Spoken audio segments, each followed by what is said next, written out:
a little bit later in the show. Alabama fans, close your ears. You're not going to want to hear this. Also from Big Ten Media Days, how many national championship contenders does the Big Ten realistically have?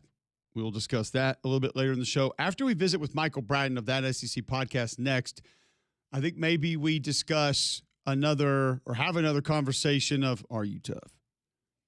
I would love to make this just an everyday segment of just finding people who have been hurt and overcome said adversity to just prove that they're tough. And maybe sometimes it's just people getting hurt in weird ways. And we had that conversation. Lincoln Riley hot seat. Scorching, warm, lukewarm, toasty. Where is that? As USC has made their rounds at Big Ten Media Days. We'll get another round of Big Ten Media Days today in Chicago as Indiana, Maryland, Michigan, Nebraska, Northwestern, Washington will all make appearances at Big Ten Media Days today. Indiana edge Tristan Abram has entered the transfer portal. I didn't even know that was a thing right now. I didn't even think you could enter the portal right now. I thought it was closed. I think kids announce that they will enter, and then so therefore the next time a window does become available, that's when everybody knows they're recruitable. That's how I feel like that works. So you just announce it to these outlets so they say you're heading to the portal, but really it's almost like, at the airports you have the flat escalators that go, 800 yards. I think this is him just stepping on that, but the portal's at the end of it. Gotcha. Like I'm getting on the flat escalator to the portal, but I can't get in the portal for another however many months. So is he practicing? Is he playing or at Indiana? I'm going to say probably not. Right. I don't view Kirk Cignetti as we'll let you practice and give us some reps, knowing you're leaving the program. He doesn't take me as that kind of guy. He doesn't. A little bit more of a kick rock, sir. So he's working out with the common student. We'll throw your bags on that escalator for you. Bye. That's wild. Nah. Sports Illustrated also has their national quarterback rankings out. We'll discuss that a little bit later in the show. And also we haven't had this conversation on Josh Pastner's comments about UNLV hoops essentially being for sale. Like all of it. He had to release a statement yesterday to clarify that technically the program is not for sale. Okay. Some people thought that's exactly what he meant. But no. Let's go to the Higginbotham hotline now. Welcome in Michael Bratton of That SEC Podcast, who decided to title a YouTube video in a disparaging manner towards myself. Essentially, Why Cole Kubelik Sucks was the title of the YouTube video that came out in the last few days. Why did we decide to go that direction, Mike? Well, I traffic in the truth, and I just felt obligated to get the truth out there, and that was actually one of the main topics that a true friend, Josh Pate, wanted to discuss on the show unprompted. So I felt the need to title it as such. Yep, and you did. And seemingly video's doing pretty well, right? Doing pretty good numbers for you? Oh, yeah. So far, it's our number one video from Media Days. So I appreciate that from a true friend, Josh Pate. Oh, I thought you were going to say you appreciate that from me by utilizing my name, image, and likeness on your video to garner views. So you're welcome. Well, hey, you revealed your true character down in Tampa, and when someone shows you who you are, then you got to believe them. Did you have any massive takeaways from SEC Media Days? Did you shift your opinion on any teams, any programs? Honestly, no, not really. But I think that's no stranger to me because we follow this stuff 365 days of the year. But I did like a lot for what I saw, obviously, from Pete Golding and John Summerall, and just their again, is that really going to help them on Saturdays? How they prepare at Media Days? No, but and then you even go to Will Stein. I just think that all this new blood in the Southeastern Conference, at least from a media standpoint, I think it's going to be really, really valuable to us. And that was kind of my main takeaway. Everybody wanted to talk about the playoff and if a 9-3 will get in. I could care less about all that. I care that the SEC seems to be injected with a lot of more enthusiasm and excitement from the coaching ranks. Let's stay with playoffs. So Michael Bratton of that SEC podcast joining us on the Higginbotham Hotline. There was a team or two that I was surprised didn't get more playoff buzz at media days. Like when you look at it right now, what teams do you feel confident from the SEC saying will be in the college football playoff this year? And what teams did you feel like most people at media days kind of shared that confidence with you? I think the only three that I'm confident will make it are Georgia, Oklahoma, and Texas. And I have it in that order too. So, but most people have Texas up there as one or two. I'm not saying that, I mean, God forbid I put them third, right? But that's kind of where I have them. Whereas I think any combination of Ole Miss, A&M, Tennessee, LSU, and then even outliers like Alabama, Florida, and Carolina, I think they could all compete for a college football playoff spot. But I think the SEC's probably only going to get four. Hopefully they get more, but I think it'll be just four this year with a 9-game schedule.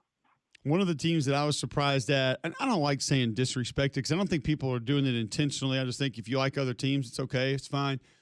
I was shocked, Mike, at the amount of people, or let me just say, how few people realistically discussed Ole Miss as an SEC championship game participant, championship contender, or college football playoff team.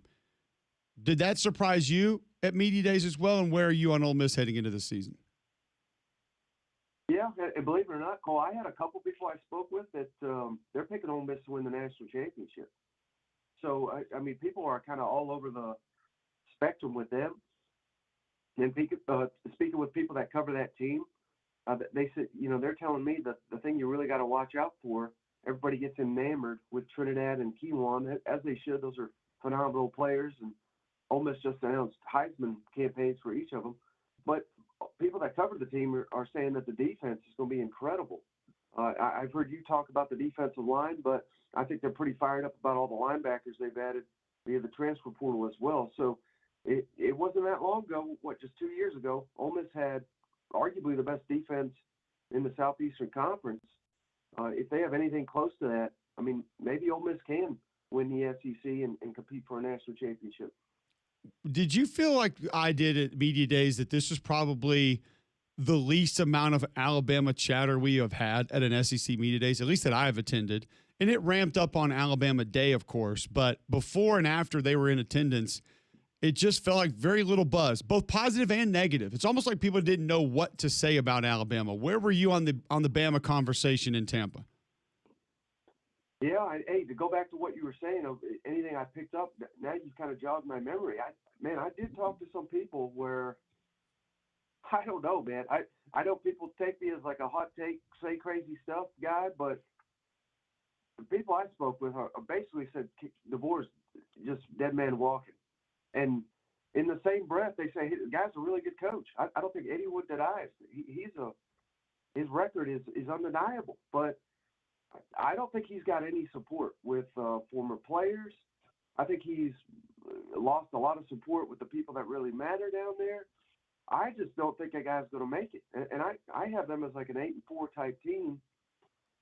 Now, if I'm wrong, you know, maybe he'll be fine. But if he has that type of year, I think he's going to be wishing he took that Michigan job.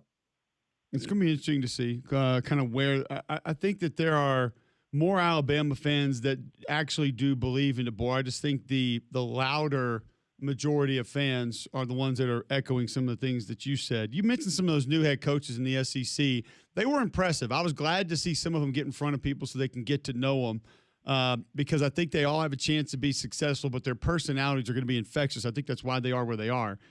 Which one of those coaches moves the meter the most this year? Let's leave Lane out of this. I don't think he counts as a new coach in the league. I'm surprised that people don't think Pete Golding can even just win games. We'll leave him out of this as well since he's already won 2 playoff games as the Ole Miss head coach. But of the other new coaches, who are we sitting here a year from now saying, man, it was impressive what they did year one at their new school? I think it's got to be John Summerall, and you could even include Kiffin and Golding in this. And I think they'll do really well, obviously, at Ole Miss and LSU. But I think John Summerall, I mean, all the guy does is win. And I've been hearing his name for seems like 10 years of a guy to keep your eye on, rising up the coaching ranks. I have searched high and low. Not that for someone to say something bad about John Summerall, I can't find it. And it's hilarious because I think Florida fans were, honestly, I think they were a little bit upset when they hired him. Another lower level coach, Billy Napier 2.0. I mean, he destroyed that in about a week's time. So I don't think Florida can make the playoff this year. I think they're too flawed of a team, but I think they're going to compete for it up until the final month of the season. I really do. And I think if he can revive Florida, I think that's something that the SEC really needs. When Florida and Auburn and all these teams are down, I think it really hurts the perception of the league. So I think he turns that around immediately. Michael Bratton of That SEC Podcast joining us on the Higginbotham Hotline. We discussed Alabama. You just mentioned Auburn. How does the first year of Alex Golesh as a head coach go for the Tigers on the Plains? What's the discussion point at the end of the season on year one for him, you think? Well, I don't know if it's right, Cole. I mean, obviously you're much closer to that program than I am, but I just want to see Auburn be fun again, particularly on offense, because it's just been dreadful with the offense and quarterbacks in recent seasons. So we haven't had a winning season, right, in 5 years? So start right there. And I don't think the bar should ever be 6, 7 wins at Auburn, but I'm okay with that year one, as long as it's an exciting brand of football. And I kind of compare it to Tennessee when it was under Jeremy Pruitt, watching that thing and how, it was just not even fun to watch a Tennessee football game. And then insert Josh Heupel, and it's just fireworks and how explosive and scoring. It's like, wow, I didn't know you could do this in college football. That's what I want to see from Auburn. Make it fun again. But they're another one where I think obviously the schedule's difficult, and I think the roster's a little flawed. But if they can win 6, 7, maybe even 8 games, I'd sign up for that right now if I'm an Auburn fan year one and hope for a big year two. I just want to see Auburn fun again. You have more confidence in Georgia or Texas right now accomplishing more this year? Georgia, because I don't really believe in Steve Sarkisian. I think anytime he gets matched up with an elite coach, it kind of shows. Is that more on how the team plays, or you think his coaching acumen, his X's and O's strategy? Like, where do you put the fault with Sark? Well, I mean, again, he's a offensive genius, I was told, Cole. Yet the last 3 years, the offense has regressed with Quinn Ewers, who, by the recruiting services, is literally the highest-rated quarterback of all time, and then Arch Manning, who we've been covering since he's about 8th grade. You know what I mean? So how is the offense regressing with these quarterbacks and this talent you have? I don't know. And just in those big-time matchups, they seem to get kind of overwhelmed. And, what was the issue last year? I thought clearly it was the offensive line. So, yeah, of course we got to switch the defensive coordinator. I mean, how does that make any sense? I don't know. And the fact that he's out here touting, well, now I can just focus on offense. Is he taking credit for the defense? I mean, I don't understand any of that logic. And they're talking a lot about grades. I don't know if you picked up on this, but we take real academics. We don't do basket weaving down here in Austin. I mean, this is a coach that I don't understand the messaging here. They're all chips on the table, obviously. And, it was also kind of weird where he's saying we're upgrading the talent via the transfer portal all around Arch. Well, these are all the guys you picked last year. You got to coach these guys up. You got to develop them. I don't understand the messaging from Austin, but they better win and win big this year. Otherwise, I think this is his last year in Austin. We talked about that. Michael Bratton joining us on the Higginbotham Hotline, That SEC Podcast. A little bit of it was the grade stuff, and then it was the Texas Tech stuff, and then it was like some of the recruiting stuff, and it was like we asked the question on the show multiple times, like what is Sark mad about right now? Like who has poked the bear over there? Because it felt like there were multiple instances where public comments were made that were almost unnecessary. I never really got any final answers as to some of the things that were going on, but it did feel like multiple times what you referenced, different things were coming out of there.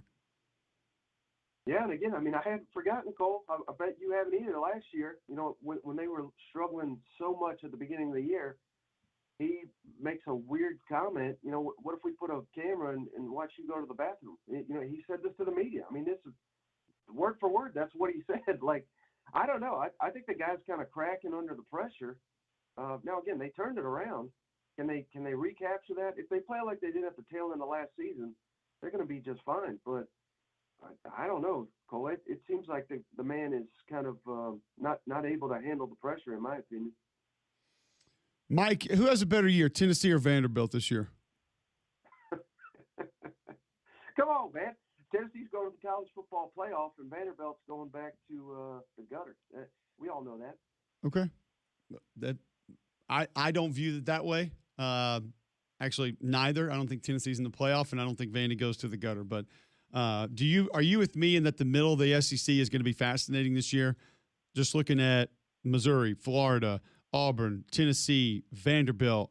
Who else could we throw in there that I'm not thinking of? Middle of the SEC. Mississippi State is in that mix. Absolutely. It's going to be incredible to see who can extend and who maybe falls back just a little bit. Yeah, I mean, I think it's going to be just so chaotic, so fun, week in, week out this year in the SEC. And don't buy into the narrative from the coaches. You know, the 9-game SEC, oh, woe is us, making $8-9 million. And that's on the bottom line. We got to play all these difficult games. Hey, this is going to be amazing for the fans. It's going to be awesome. And I'm ready for it. I think this could be the best year in the SEC we've had in a long, long time.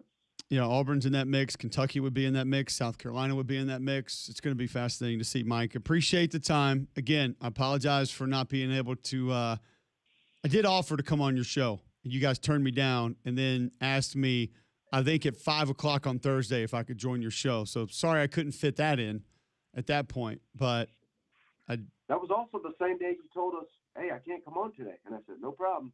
And I'm a busy guy. I lined up the full slate of schedule, and we were about to interview someone, and Cole come over, and he's like, hey, can I come on now? I was like, no, you cannot. There you go. Okay. So therefore, you go make a headline, Cole Kubelik sucks. So got it. Noted. That's how we handle our business. So we'll keep that in mind. Mike, appreciate the time, man. Great stuff. Let's catch up soon. Okay, see ya. Michael Bratton of That SEC Podcast joining us on the Higginbotham Hotline. Some opinions on the SEC and takeaways from SEC Media Days. Of the middle of that pack, like if we had to say who extends, who goes backwards, where would that be? And another version of Are You Tough? This one might actually be frightening in a little bit more of a realistic way, because I don't think a lot of us are trekking up 10,000 feet with hiking poles in the near future. Some of you listening may be. I know Damien and I are not. No.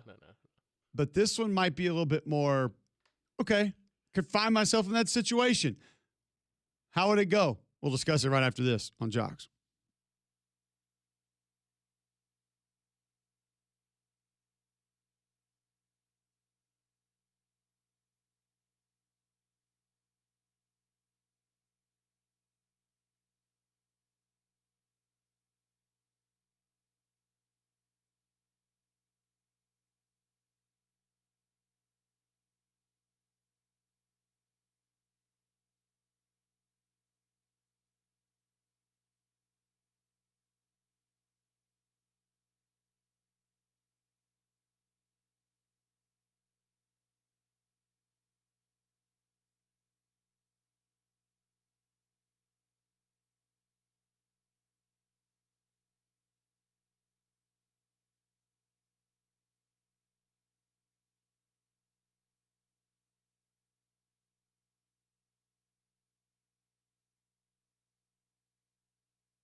All right, we have some breaking news here involving the city of Birmingham that we'll get to in just a moment. Also, another edition of Are You Tough?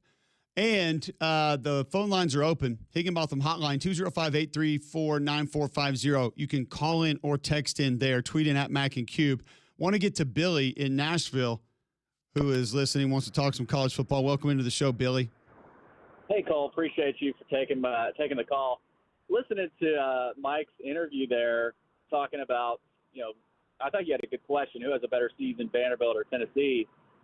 In my opinion, he was probably joking about, I hope he was joking at least about what he said. You could correct me if I'm wrong there. And a lot of people have the sentiment that Vanderbilt's going back to the gutter. It was all about Diego Pavia, and that's it. Because he's gone, Vanderbilt will go right back to where they were. I think a lot of people are going to be surprised by what they see from this team this year, this defense. And obviously Jared Curtis, he's young, but Tim Beck is, in my opinion, one of the most underrated offensive coordinators in the country that nobody talks about. You talk about Cedric Alexander all the time as well, being the most underrated running back in the conference. Junior Sherrill is the receiver. So I think Vanderbilt, once again, and it's Vanderbilt, that's why a lot of people aren't talking about him.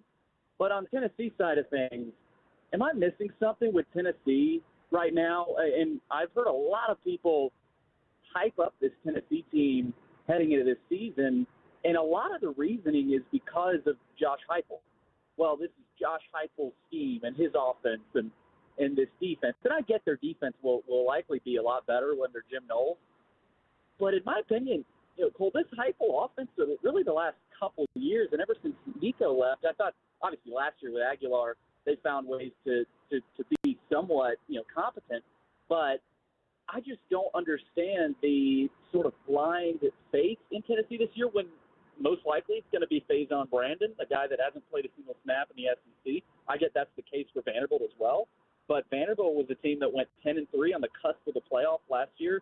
Tennessee just seems to me, Cole, going downhill. I mean, is this Vanderbilt-Tennessee rivalry starting to shift in Vanderbilt's favor, in your opinion? A little bit, yeah. And I think it's an explanation point was put on it in that game last year when we thought it was going to be competitive and we thought it was going to be close, and it was not for any amount of time. I mean, that was pure dominance. And I get it. Eli Stowers gone, Diego Pavia gone. Like, there's a lot of pieces of that team going to be gone. But I'm with you. You've rebuilt the offensive line with some pieces that I think can be pretty good. You have a running back you're going to be able to lean on, a go-to wide receiver. You'll take some of the heat off the quarterback in different ways. Both coordinators underrated. The defense has got everybody back. The defense can be really good, I think. So I'm with you. I'm interested to see. That's why I asked the question. I don't think Tennessee will be even really knocking on the door of the playoff this year. I think they can still have a good season.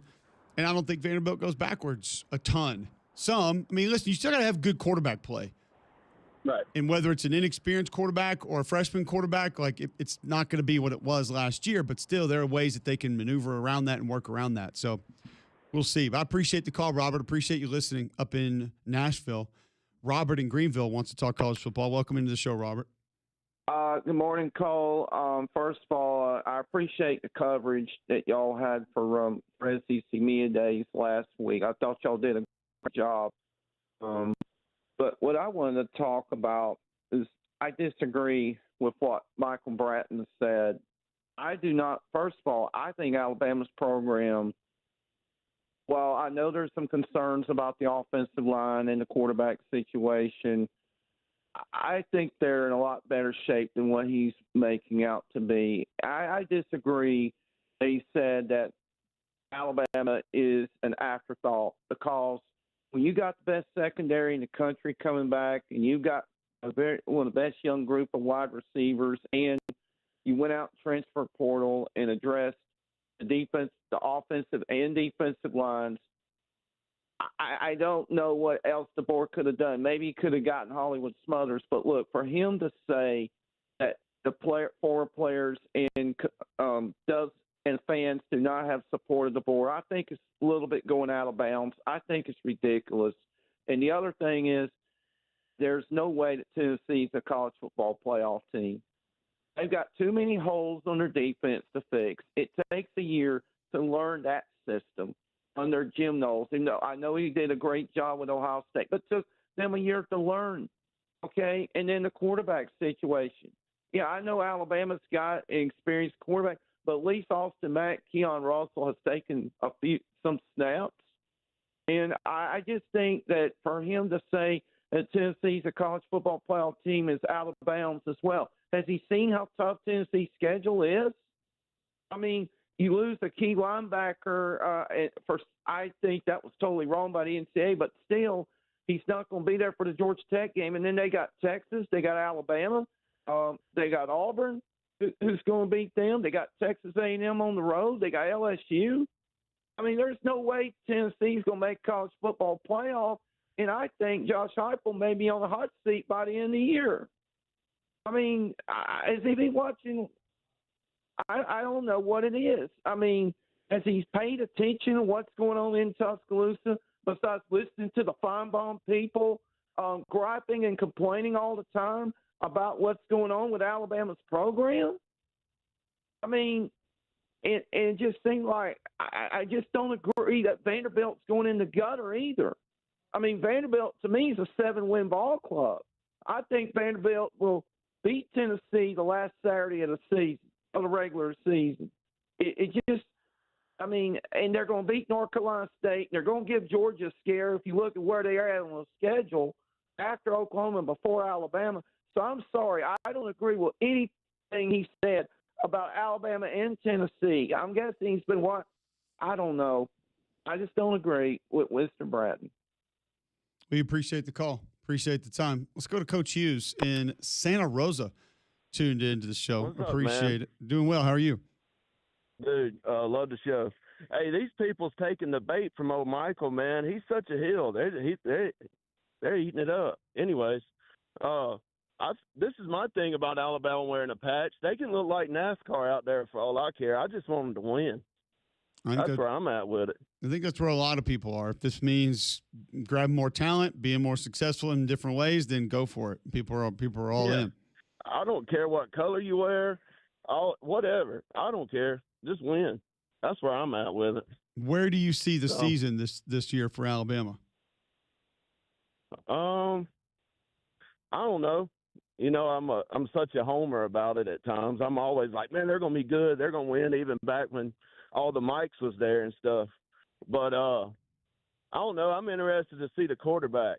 I went to that Florida State game last year, and that was atrocious. But watching those two guys move on the sideline, they look pretty good. So maybe the quarterback will be all right. Surely the offensive line has got to be better. It's got to be better than last year. Jeez. You would imagine, but be careful. It's that's what Oklahoma fans are saying. That's what Bama fans are saying. That's what I know, right? Auburn fans are saying. Like, it doesn't just because it was bad last year doesn't mean it's going to be better this year. So, yeah, that is so true, man. You just know, and at the end of the day, you're dealing with 19 and 24-year-olds. Who knows? You know, fair. It's like old Pate says. At the end of the day, it's always them. It comes down to the always players. The coaches and the players, yeah. That's it. Appreciate the call, Coach. So, thanks for tuning in Santa Rosa, man. Appreciate y'all. Thank you. Yeah. All right, so I don't think anybody on the show realistically believes Tennessee is a playoff team, including guests who have appeared on the show today. But I appreciate the stir. Right. I guess it worked. We just said they'll be. If they get it right, like they'll be okay. Well, no, Mike said they're a playoff team, so Well, I don't think that he meant that way, but maybe he did. And what if he did? surely not. Oh no. No. All right, some unfortunate news for the city of Birmingham that we need to discuss. We will get to another Are You Tough today. But we got to have this conversation. It's unfortunate. I'm going to open up the phones, 205-834-9450. When we come back, another professional sports team gone in Birmingham. We'll discuss it next on Jocks.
All right, welcome back in. McElroy and Kublik in the morning. Appreciate you guys tuning in. 205-834-9450. You can text in or call in there.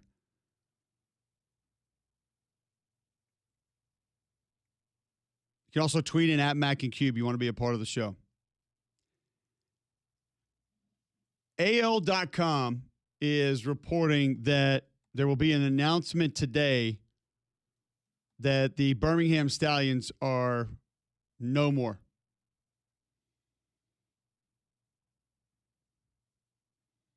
Craig Stevenson of AL.com reporting that the Birmingham Stallions are going to be done and that the UFL will make a decision later today to cease operations in the city of Birmingham. Roy Johnson helping him report that story today. Damian, your thoughts? It's kind of conflicting because it felt like this season was kind of a make or break anyway because of how it played out when Republic took ownership and kind of just played with Birmingham there for a while. And then the product on the field didn't necessarily live up to expectations this past year, and it kind of felt like this was like our final hoorah. I mean, it stinks. It stinks because I do think that the people we were bought in, you could tell, I mean, the television markets, you could tell, like, we were watching. And I can understand crowd size and things like that, but I felt like he's trying to compare everything to St. Louis when St. Louis is like, I mean, they've had a professional team, like they've had an NFL team, and they were kind of the motivation that they have is almost like a middle finger to the NFL saying like, y'all should have never taken them from St. Louis. So of course they were going to show up to the Battlehawks. I mean, you could talk about, the calendar in which spring football is played. It's tough. It's different down here in Alabama. It's different in Birmingham. But I do think the support was there. But it just stings because it did feel like, I mean, we look at the first 4 years of spring football. I mean, we won 3 championships. And, this past season kind of was a stinker. But all in all, it's just kind of a gut punch. It's just kind of like, dang, man, I felt like we had some momentum here, and now it's being taken away from us. All right, from Roy Johnson at AL.com, 3-time champions will ride no more. After 5 seasons, the longest stint in professional spring football in the city's history, the UFL will announce today that it's ceasing operations in Birmingham, according to public officials. Quote, Birmingham has been home to the Stallions since 2022. Mayor Randall Woodfin told AL.com, we've been proud to see the team's success on the field and its growth in the market over that time. We wish the organization well. That's coming from the mayor, so that's essentially him saying, yeah, this is done. I will say this. I had multiple people within and that cover the UFL reach out to me yesterday asking me if this was done. I had not gotten official word, but I had heard from numerous people involved that they believed it was going to be over. Now it looks like it will be. So I'm with you, Damien. I couldn't go to a lot of the games as a fan because I was covering other games other places. But the games that I did have a chance to cover, I enjoyed being a part of them here. I understand crowd size. One of the things that I am a little bit frustrated on is some of the commentary from people within the UFL about the stadium size, protective stadium size. And one of the things that I did not see countered with was the NCAA rule of the minimum size stadium you have to house Division I football. And that cannot be a 12,000, 15,000 seat stadium. So would that be cool for the Legion and the Stallions, potentially other professional teams that wanted to play a sport in said stadium? Like, I think these new little soccer stadiums are the future in a lot of ways.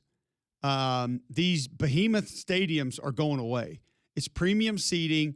It's quaint seating. It's that tight environment that when you only have 8,000 people or 11,000 people can still feel electric and give you a great environment. It's hard with the way Protective Stadium is built. when you see what they have in Louisville, what they have in D.C., what they have in Houston. And I get that. I understand that. But in order to house the University of Louisville's not playing in that stadium. They're not. Like, Maryland's not playing in that stadium. So per Division I rules, it couldn't be that. And it had to house UAB. So therefore, it couldn't be both. Do I feel one of those stadiums is perfect for the UFL? I do. Is it perfect for MLS and other levels of soccer? Yes, probably.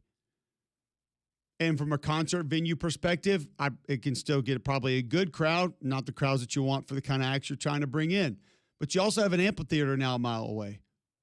So, yep, that kind of changes that mindset of where that stadium is and what that stadium is. It's of no one's fault, I don't believe. And I also don't believe anybody built Protective Stadium saying, by God, if we can just get spring football here. Right. That wasn't a real part of it. You'd love to have it on top of it and for that to be something that also could be housed there. But the reality is that wasn't at the forefront of, hey, we definitely need to get this here. It just wasn't. It's not real. So I hate it because, listen, at the end of the day, I love live tackle football. And I was watching CFL again over the weekend in a hotel room in Pittsburgh. I mean, if live tackle football is on and I'm sitting around, which is not very often, I'm going to watch it.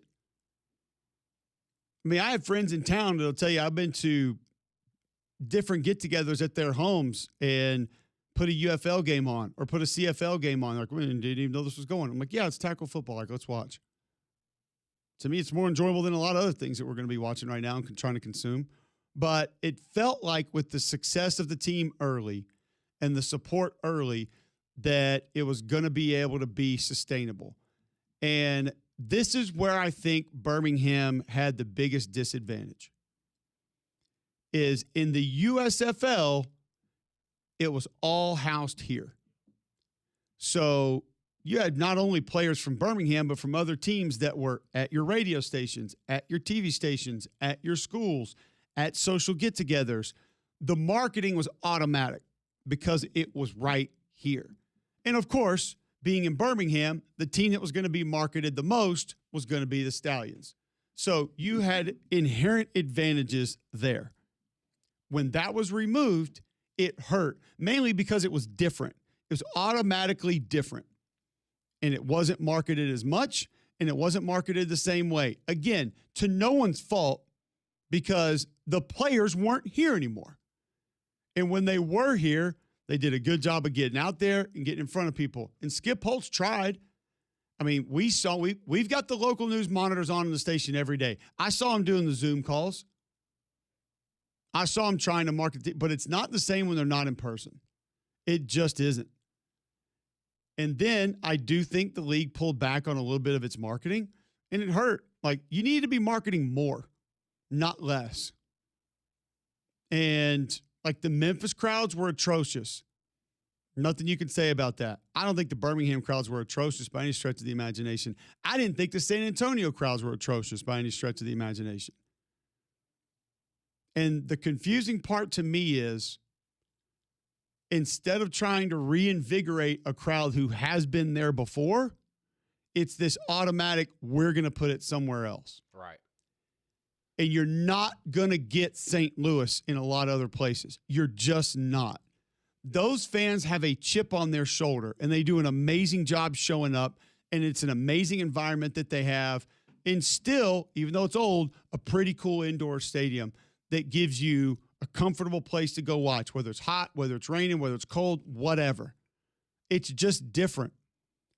Like, some of this is situational, it's timing, and some of it's not controllable.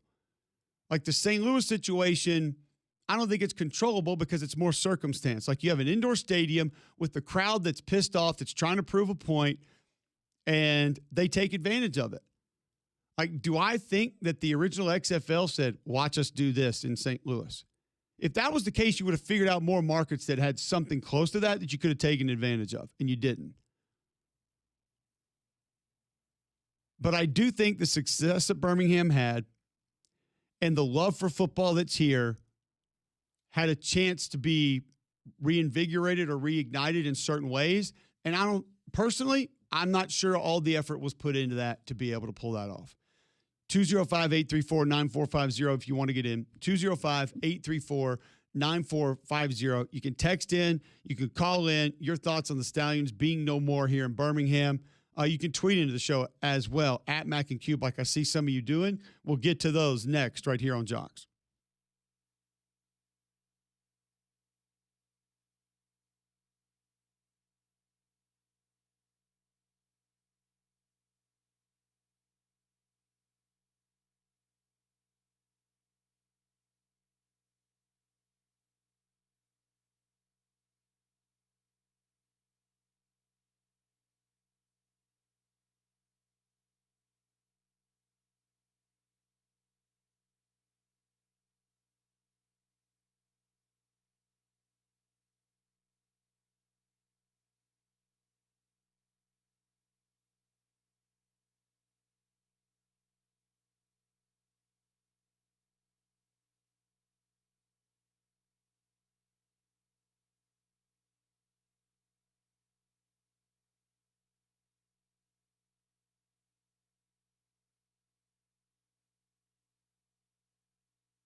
All right, welcome back in. McElroy and Kublik in the morning. Birmingham Stallions apparently no more here in the city of Birmingham. Roy Johnson for AL.com reporting early this morning that city officials have let him know an announcement will be made later today that the Stallions will no longer be housed here in Birmingham. And I don't know exactly what that means. Does that mean that the team name goes to another city? Is it a completely different franchise in another city under another name? I have no idea. Like, we didn't see the Memphis Showboats go to Louisville. So I don't think that the Birmingham Stallions would go to Oklahoma City or Salt Lake. I think it would probably just be a completely new franchise, new uniforms, everything, which for that city wouldn't be terrible because Louisville won it last year. Fresh start, new team, whole new deal, new coach, new players. They did. 205-834-9450. Your thoughts? Frustrated? Care at all? Mad? Scout in Birmingham wants to chime in. Welcome in, Scout. Hey, Cube. Yeah, I'm mad about it. Having to deal with that for 5 years, it felt like the experience, like the fan experience, was going down every year. And it's like, why do people not want to show up? Why do people not want to pay, $80 to park, eat, and enjoy the game, right? And I think the biggest thing was like, when they lost Skip, that was like, that was like your uncle passing away or something, right? Like, everyone loved that man. And I know that, like, Skip Holtz pre-Stallions, like, yeah, he had success at La Tech, but, like, he had no attachment to the state of Alabama. But you win some championships in Alabama, and all of a sudden everyone loves you, right? And I think that the biggest mistake was obviously getting rid of Skip. But on top of that, just like every game, like with it being hot in Alabama and all that, but, like, it just, this year especially, it's like you get that first game, that first home game, and you just come out so flat. And I'm like, you have all those fans come out, and they get disappointed, right? And then every game after that, even the games that they were good, even the games after came out, it was just. Appreciate the call, Scout. Yeah, phone breaking up on you just a little bit there, but I think your point was driven home there, that there is real frustration about the team and game situations. Listen, any of these games this day and age are going to be pretty expensive to attend. I mean, some of that is just where our economy is right now, but I felt like the support was pretty good for the majority of it. And you can say you wanted more, can say you needed more. I get that. I understand that. Everybody would like to have more. I mean, I'm sure you look at the crowds in D.C. and St. Louis and say, well, there's an extra 5,000 seats. I mean, you could get 10,000 more in there. Like, you'd love to have more everywhere. It's never just going to be enough. But did we honestly feel like the crowds, the situation, the support was bad enough to where it needs to be moved? It needs to be taken away. See, that's where I'm with. It's all right. So we had one not so good year, but if you go back, if you go back the past 4 springs, I mean, attendance wasn't the issue. Like, I mean, the product on the field was amazing. I don't know, man. Like, it's so frustrating because it just felt like this should work. It should have worked because, kind of to your point, the success that we had early on, and you brought up a great point of, because everything was housed here, we had it. It felt like ours, and that's what it genuinely felt with Birmingham, even with them being the hub in Texas. Like, it felt whenever they came back, it was still us. And then this past season, it just kind of, you left a sour taste in our mouth. But I still think the future was still going to be on an upward trajectory, if that makes sense. Yeah, it's frustrating, man. I think a lot of people, and I will say the bigger picture question for me is, we got the Coach Wimp Sanderson and Ethan Veith coming up in our next hour. The bigger question for me is this it for good as far as spring football is concerned in the state of Alabama? It's been too many times. Because people asked it after the Iron, and then you tried it again. People were saying, no, not again. Like, you fooled us too many times. And I wonder, is this the death knell for spring football in the state of Alabama? There have been too many opportunities that have been yanked away, and I wonder if too many people now are going to feel burned to even support whatever could be